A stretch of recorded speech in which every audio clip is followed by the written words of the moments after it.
G'day, Justin Hogg here, talking not-for-profits and the challenges that come up all the time in not-for-profits. It sometimes feels never-ending, but there's always a way forward.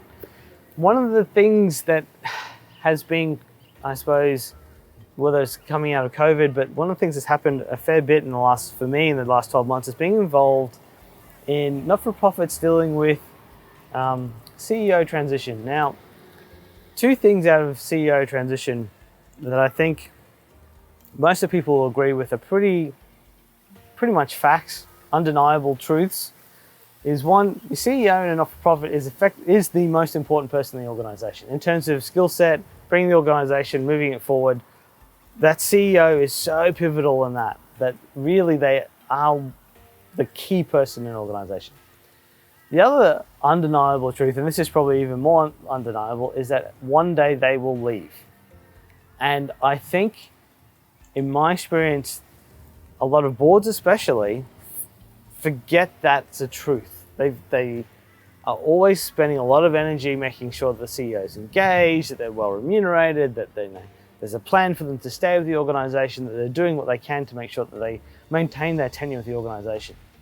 But a lot of boards don't really put the effort into, well, what's the process when the CEO leaves? What is that process? And I think I've seen that where you haven't put that thought in, or you haven't put that preparation into, well, what happens when the CEO leaves, or what happens when the CEO needs to be moved on, that when you get to that point, it becomes very messy very quickly and can really hurt the organization quite dramatically in that period of time. So that's what I wanted to go through is, I suppose, some thinking about how you prepare for CEO transition for when your CEO leaves, because they will. The first part, as with a lot of things with strategy and organization, is the planning, is the preparation for the event. So you know it's coming, let's prepare for it. So what do you do? So this preparation is some of the stuff you should be doing in any case, but like in terms of being clear on the CEO, in terms of performance, what their KPIs, their performance, having that performance review, having that discussion, whether it be annually or more frequently, about how the CEO's performance is going, but also then how the CEO is feeling. So what the CEO's goals are, because they may only want to work for another 3 years. They might want to see an organization get to a certain point. They might not know. They might want to be there for 20 years. But having those discussions in relation with performance and in relation to the strategy of the organization, because this is also important to have that open communication where if an organization is evolving, it may move past what the CEO is capable of, or it may need a CEO that is able to do something more.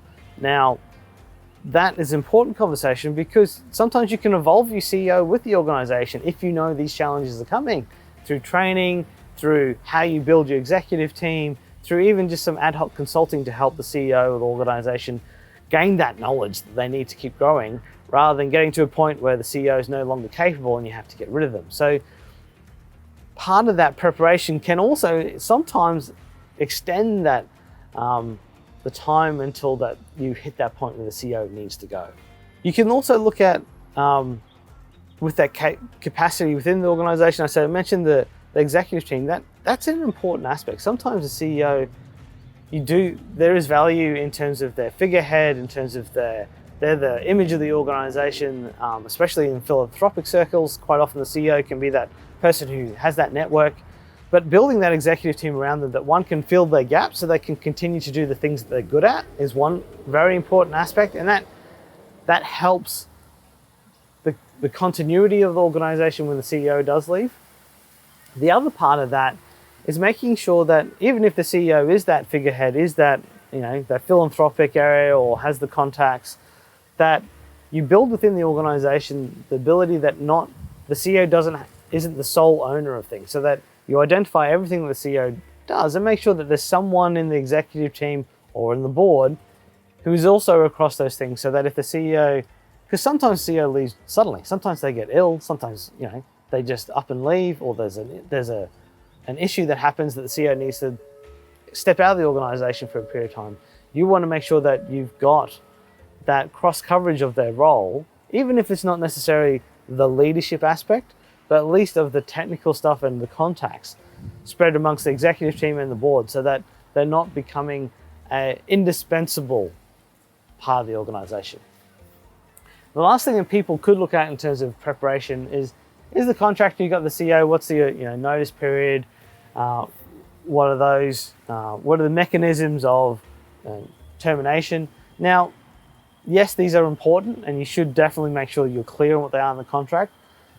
I can tell you that generally speaking, when you get to that point, if it's amicable, you don't need them. And if it's not amicable, quite often you're negotiating around them. So you really want to have that communication line that's more valuable than the contract. And I think that's probably what I've learned, is that ultimately all these things are based on the relationship you have, and you want to have a strong relationship, put you in the best place. Okay, so eventually the inevitable happens and your CEO leaves. Now, there could be a resignation, it could be you ask them to leave, or it could just be, it's time. What do you do? Now, there's a couple of things to consider. One, it's the board that is responsible for recruiting the CEO. So you want the board to have a process for doing this. So obviously setting this up in terms of what the process is before you get to this point you want. But generally speaking, I would recommend you have a committee that's dealing with the recruitment process, because that allows 2 or 3, probably 3 or 4 key board members to be the ones who are on point, who've got the time, who are available to meet quickly, to move through the process quickly, so that you can ensure the process goes as quickly as possible whilst keeping the board informed. So I think that's a very important aspect.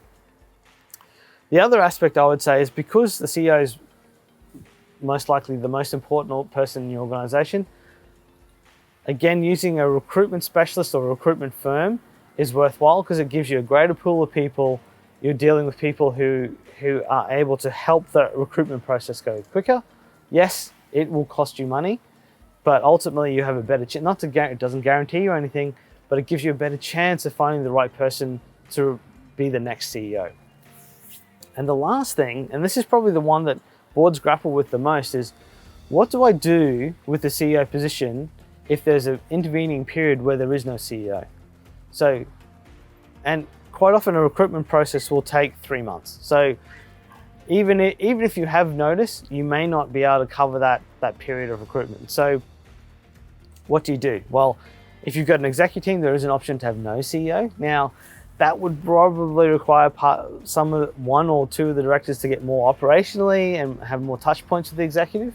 It's possible. It probably depends on the capability of that executive team and the maturity of it. It's probably would not be my preference, and only in very rare circumstances would it work.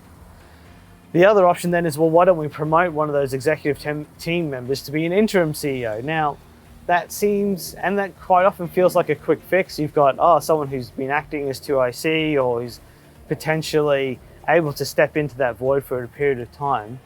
What I've seen in practice is, if that person doesn't ultimately go on to get the CEO role, it generally ends badly, and you end up either very severely damaging your relationship and the engagement of that person, or they leave.